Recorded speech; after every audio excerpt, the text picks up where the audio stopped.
So let's go ahead and let's program what happens if you actually guess a secret number. We're going to add two invisible components, both called alerts.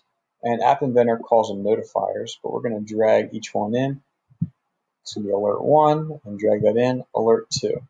And you see they show up as invisible components, right? So we're going to go ahead and we're going to name each of these alerts. So we'll just call the first one, we'll say this is you win alert. And the second one, we'll call this you lose alert. And they're just kind of like pop-ups that pop up on the screen. If you guess the right answer, a pop-up's going to show up and say you win. And if you lose, then you lose. All right, so we're going to go ahead and program these. So we're going to say you win alert. We're going to drag you win alert call show, which means really this alert's going to show up. Don't worry about this. Well, what do you want to actually happen?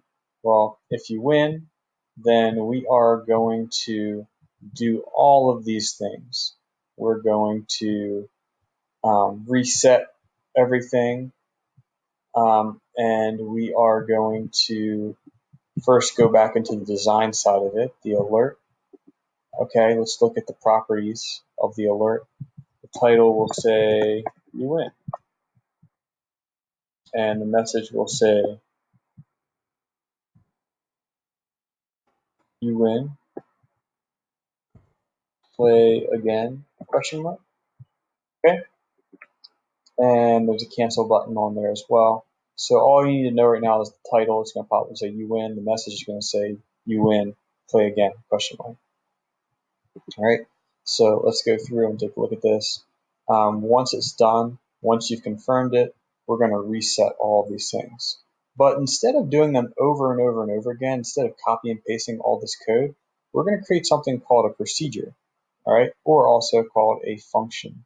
All right, so if I were to drag this out, all right, if I go to functions and I pull this out, I'm going to name this play again. All right, and every single time you play the game, or I'll call it play again, reset. We're going to reset everything in the game. So we're going to reset the secret number. We're going to do the same things that we initialized in the beginning. So watch this. If I drag all these out into this procedure called play again, reset, I can now click on function, right, and just drag play again, reset here. And that's the only block I need. And whenever the main screen opens, do play again reset, it's going to show up. It's going to take you right to this part right here and actually go through this function, right? So we're going to do the same thing, right? I'm going to go to my functions, take play again reset, and do the same thing for the alert, okay? So if the user wants to play again, right, they can play again. Everything is reset every single time, right? So that's important. Let's see what else. It's not just a label, let's just empty that right there. So that way nothing shows up. All right, and let's see what else. Let's continue moving through this guess button. All right, so we went through each time. What we would like to do is we would like to lower each time, lower the guesses remaining if the user does not get it right. Okay, so we are going to look at our, let me pull this up. Let's go back to the design screen just so I can show you. So we want to lower this number by 1 each time, which is our variable guesses remaining, and we want to update this label. So we'll go ahead and start that in the next example.